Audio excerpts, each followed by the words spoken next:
Assalamualaikum viewers, welcome to Exploring Panda. Today the topic of our discussion is the reproductive isolation. तो इस condition में क्या होता है कि जो ऑर्गेनिजम्स हैं, एक ही स्पीशी के जो मेंबर थे, एक ही स्पीशी के जो ऑर्गेनिजम्स थे, उन्होंने आपस में रिप्रोडक्शन करनी बंद कर दिया। ठीक है ना, उनके दरमियान में कोई इंटरब्रीडिंग नहीं हो रही है और एक ही स्पीशी के मेंबर एक दूसरे से इंटरब्रीडिंग से प्रिवेंट कर रहे हैं, इंटरब्रीडिंग नहीं कर रहे हैं। तो इसके अंदर जो होती है वो सिंपैट्रिक स्पीशिएशन का केस भी आ सकता है या फिर एलोपैट्रिक, मतलब कि या तो कोई जियोग्राफिकल बैरियर आ गया है या फिर कोई म्यूटेशन काज होगी जिसकी वजह से उनके क्रोमोसोम्स की जो पेयरिंग है वो अलग-अलग हो गई है। ऐसी ही कोई एक सिचुएशन आ रही है जिसकी वजह से वो आपस में मेट नहीं कर रहे हैं। ठीक है, तो क्या है सिचुएशन यहाँ पे कि रिप्रोडक्टिव आइसोलेशन क्या होता है, इंडिविजुअल एक ही स्पीशी के इंडिविजुअल वो प्रिवेंट कर रहे हैं इंटरब्रीडिंग अपनी ही पॉपुलेशन के साथ। क्यों? या तो कोई जियोग्राफिकल बैरियर आ गया है, ठीक है, या फिर कोई ऐसी सिचुएशन आ गई, कोई म्यूटेशन आ गई है, या फिर ऐसे कोई क्रोमोसोम्स की जो पेयरिंग है उसके अंदर कोई ऐसा मसला आ गया है, या फिर कोई बिहेवियर ही ऐसा हो गया है इंडिविजुअल्स का एक दूसरे के साथ कि वो आपस में मेट नहीं कर रहे हैं। तो एक जोलॉजिस्ट है अर्नस्ट मायर, उसने दो सिचुएशन बताई इसके बारे में। एक होगी प्री मेटिंग रिप्रोडक्टिव आइसोलेशन, एक होगी पोस्ट मेटिंग तो रिप्रोडक्टिव आइसोलेशन। तो प्री वर्ड है, इसका हमें पता है कि इसका मतलब होता है पहले। तो प्री मेटिंग रिप्रोडक्टिव आइसोलेशन के केस में क्या होगा कि जो मेटिंग से पहले जो रिप्रोडक्टिव आइसोलेशन शो करते हैं ऑर्गेनिजम्स एक दूसरे को, उसको हम प्री मेटिंग रिप्रोडक्टिव आइसोलेशन कहेंगे। और दूसरा है पोस्ट मेटिंग रिप्रोडक्टिव आइसोलेशन। तो इसमें क्या होता है, पोस्ट मीन बाद में, ठीक है ना। तो पोस्ट मेटिंग रिप्रोडक्टिव आइसोलेशन जब फर्टिलाइजेशन के बाद या फिर जो होगा वो मेटिंग के बाद जो ऑर्गेनिजम्स बिहेवियर शो करते हैं उसको हम पोस्ट मेटिंग रिप्रोडक्टिव आइसोलेशन कहते हैं। तो स्टार्ट करते हैं इनको। प्री मेटिंग रिप्रोडक्टिव आइसोलेशन में सबसे पहला जो मेन वजह है वो हो सकता है जियोग्राफिकल बैरियर। कैसे? एक नदी की जो फिशेज हैं और दूसरी नदी की फिशेज हैं वो एक दूसरे के साथ किस तरह मेटिंग कर सकती हैं, इनके दरमियान रिप्रोडक्टिव बैरियर ऑब्वियसली आएगा, क्योंकि जो है फिश वो किस तरह माइग्रेट कर सकती है दूसरी नदी के अंदर, किस तरह जा सकती है, ठीक है ना, जो कि डिफरेंट एरियाज में है, मुख्तलिफ इलाकों में है। तो उसके लिए बहुत मुश्किल है कि वहाँ पे जाके वो मेटिंग करे, तो इसकी वजह से वो इसको प्रिवेंट करेगी। और इसके अलावा दो जो है वो फॉक्सीज हैं, एक ही जंगल एक ही है लेकिन उसके दरमियान में एक नदी आ जाती है, ठीक है ना। तो नदी के उस तरफ जो फॉक्सीज हैं और इस तरफ जो फॉक्सीज हैं, मतलब कि लेफ्ट साइड पे और राइट साइड पे दरमियान में अगर कोई ब्रिज नहीं है तो वो इस चीज़ को प्रिवेंट करेंगे कि वो दूसरी तरफ जाके रिप्रोडक्शन करें या दूसरी तरफ जाके इंटरब्रीडिंग करें। तो जिसकी वजह से उनके दरमियान एक बैरियर आ गया है, नदी जो है वो भी एक बैरियर है। और उसके अलावा ग्लेशियर्स हैं वो भी बैरियर होते हैं कि ग्लेशियर्स के दूसरी तरफ जो होते हैं ऑर्गेनिजम्स उनको प्रिवेंट करते हैं पहली तरफ वाले ऑर्गेनिजम्स के उधर जाके वो मेटिंग करें, इसकी बजाय वो मेटिंग करते ही नहीं है उनके साथ। तो एक तो हो गया रिप्रोडक्टिव बैरियर और दूसरा आ गया सीजनल आइसोलेशन। सीजनल आइसोलेशन क्या है कि मुख्तलिफ हो जाता है मेचोरेशन टाइम गोनेड्स का। गोनेड्स का जो टाइम होता है, गोनेड्स की जो एक्टिविटी होती है, ठीक है ना, वो मुख्तलिफ हो जाती है।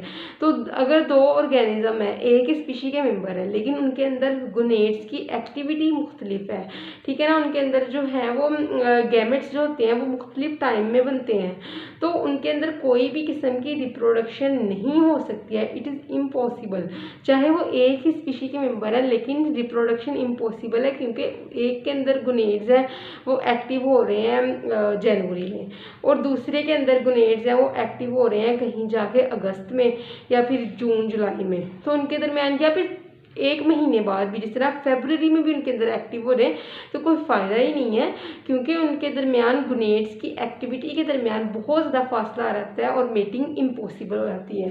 तो थर्ड टाइप है यहाँ पे क्या, मैकेनिकल आइसोलेशन। मैकेनिकल आइसोलेशन किस तरह आती है कि जो इंटरनल जेनिटेलिया है उसकी जो शेप होगी वो मेंबर एक ही है स्पीशी के, लेकिन उनके अंदर जो इंटरनल जेनिटेलिया है उसकी जो शेप होगी वो डिफरेंट होगी। तो जिसकी वजह से वो क्या करेंगे, वो रिप्रोडक्शन से प्रिवेंट करेंगे, क्योंकि इंटरनल जेनिटेलिया की शेप जो है वो डिफरेंट है। ये मॉर्फोलॉजिकल करेक्टर इनके अंदर आ गया, कोई जीनोटिपिक जो होगी वो वजह होगी इसकी, जीन्स के अंदर चेंज आई जिसकी वजह से वो मॉर्फोलॉजिकल करेक्टर जो कि इंटरनल जेनिटेलिया की शेप थी वो चेंज हो गई, तो जिसकी वजह से वो मेटिंग को प्रिवेंट करेंगे। और उसके बाद क्या है जेनेटिक डिफरेंस। जेनेटिक डिफरेंस में क्या होता है कि जीन्स के अंदर चेंजेस आ जाना। जीन्स के अंदर चेंजेस आने की वजह से क्या होगा कि मॉर्फोलॉजिकल चेंजेस आ जाएंगी। जब जीनोटिपिक चेंजेस आएंगी मॉर्फोलॉजिकल चेंजेस आ जाएंगी, और जब मॉर्फोलॉजिकल चेंजेस आएंगी तो ऑर्गेनिज्म जो है वो एक ही स्पीशी के मेंबर एक दूसरे के साथ इंटरब्रीड करने में प्रिवेंट करेंगे, ठीक है ना, वो इंटरब्रीडिंग नहीं आएंगे। और उसके बाद है बिहेवियर चेंजेस। बिहेवियर चेंजेस जो होती हैं ये भी बहुत इंपॉर्टेंट होती हैं, क्योंकि ऑर्गेनिज्म जो है वो मेटिंग से पहले, ये एक कोर्टशिप का टाइम होता है जिसमें एक दूसरे को उन्होंने मेटिंग के लिए बुलाना होता है। अगर कोर्टशिप का जो बिहेवियर है, हर ऑर्गेनिज्म के कोर्टशिप का बिहेवियर होता है वो डिफरेंट होता है, ठीक है ना। तो कोर्टशिप की जो वॉइसेस होती हैं वो डिफरेंट होती हैं, और कुछ ऑर्गेनिजम्स होते हैं वो मुख्तलिफ कोर्टशिप का बिहेवियर शो करते हैं, ठीक है ना। अगर एक ही स्पीशी के मेंबर डिफरेंट कोर्टशिप का बिहेवियर शो करेंगे तो दूसरे मेंबर को इस चीज़ की समझ नहीं लग पाएगी और उनके दरमियान मेटिंग नहीं होगी, ठीक है। और उसके बाद है सेकंड टाइप। सेकंड है post mating reproduction isolation. Post mating का जो प्रोसेस होगा उसमें क्या होगा कि ऑर्गेनिजम्स के दरमियान जो रिप्रोडक्टिव आइसोलेशन की जो फिनोमेना वो शो होगा वो किसके बाद होगा, मेटिंग के बाद। पोस्ट मीन बाद में, तो मेटिंग के बाद जो फिनोमेना शो करेंगे ऑर्गेनिजम्स उसको हम पोस्ट मेटिंग रिप्रोडक्टिव आइसोलेशन कहते हैं। तो उसका सबसे पहले जो काज है वो है गैमेट की मोर्टेलिटी। गैमेट की मोर्टेलिटी ही नहीं होगी, गैमेट क्या होगा कि ट्रांसफ़र हो जाएगा, गैमेट स्पर्म ट्रांसफ़र हो जाएगा, लेकिन वो एग के साथ फ्यूज़ नहीं कर पाएगा, जिसकी वजह से वहाँ पे जाइगोट नहीं बनेगा। जाइगोट नहीं बनेगा तो आगे फिर इंडिविजुअल नहीं बनेगा। तो जिसकी वजह से गैमेट्स की मोर्टिलिटी का काज हो सकता है कि कोई भी जो होगा वहाँ पे इंडिविजुअल नहीं बनेगा, वहाँ पे एक रिप्रोडक्टिव आइसोलेशन आ जाएगी। तो जाइगोट मोर्टिलिटी, जाइगोट मोर्टिलिटी के केस में क्या होगा कि जो जाइगोट होगा वो इनफर्टाइल होगा, उसके अंदर कोई फर्टिलिटी नहीं होगी, कि जाइगोट से आगे एम्ब्रियो बनेगा ही नहीं, ठीक है ना। वो जाइगोट वहीं पे डेड हो जाएगा और क्या होगा, वो इंटरब्रीडिंग का कोई फायदा नहीं होगा, तो जिसकी वजह से आगे जो इंडिविजुअल नहीं बन पाएगा। तो थर्ड क्या है, हाइब्रिड स्टीरिलिटी। हाइब्रिड स्टीरिलिटी से क्या होगा कि जाइगोट आगे एम्ब्रियो के अंदर चेंज हो जाता है, ठीक है ना। पहले क्या होगा, पहले गैमेट नहीं फ्यूज किया था, फिर जाइगोट था, जाइगोट बन गया था, लेकिन जाइगोट के अंदर क्या हुआ, मोर्टिलिटी आ गई, इसके अंदर क्या हुआ, जाइगोट डेड कर गया, जाइगोट आगे नहीं एम्ब्रियो के अंदर चेंज हो सका। लेकिन हाइब्रिड स्टीरिलिटी के केस में क्या होगा, गैमेट भी फ्यूज करेगा। हाइब्रिड स्टीरिलिटी केस है ये, इसमें गैमेट भी फ्यूज कर जाएंगे, आगे जाइगोट भी बन जाएगा गैमेट से, और जाइगोट के अंदर फर्दर डिफ्रेंशिएशन जो होंगे वो सेल्स बन गए, फिर आगे जाइगोट से एक एम्ब्रियो बन जाएगा, और एम्ब्रियो से फिर आगे एम्ब्रियो की ग्रोथ से एक ऑर्गेनिज्म, एक पूरा इंडिविजुअल, एक लाइव इंडिविजुअल, ठीक है ना, अलाइव जो कि जिंदा इंडिविजुअल बन जाएगा। लेकिन वो स्टीराइल होगा, मतलब वो फर्टाइल नहीं होगा। जिस तरह के हमें पता है स्पीशी की डेफिनेशन क्या थी हमारे पास, स्पीशी की डेफिनेशन ये थी कि ग्रुप है ऑर्गेनिजम्स का, वो इंटरब्रीड करता है, ठीक है ना, वो फर्टाइल है, पहली बात ये, और वो इंटरब्रीड करेगा और फिर आगे फर्टाइल ऑफस्प्रिंग प्रोड्यूस करेगा। कौन से ऑफस्प्रिंग, जो आगे भी इंटरब्रीडिंग कर सकें। तो इस ऑर्गेनिजम्स के ग्रुप को हम स्पीशीज कहते हैं, ठीक है ना।